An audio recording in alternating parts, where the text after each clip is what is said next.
In this video, I'm going to show you how to fix Sonos app not working.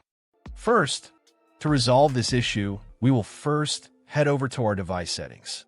From here, scroll down and tap on General.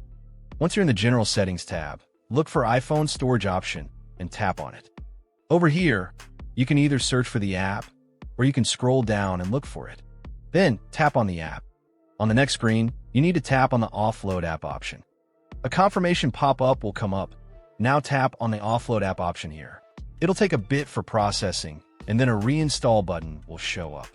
Simply tap on it to reinstall the app.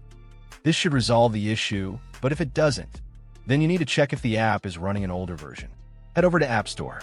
From here, double tap on this search icon in the bottom right corner, and then search for the app. Once the app comes up in the search result, and if you see this update button right next to the app, simply tap on it to make sure you're running the latest version of the app. However, if you continue to encounter this issue, then you will need to completely reinstall the app, which usually resolves the problem.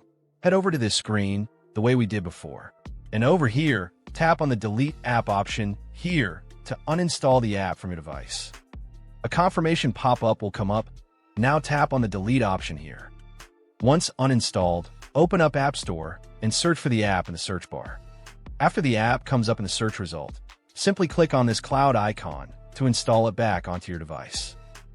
Hopefully, this resolves the issue. If it does, consider sending a super thanks to support our channel.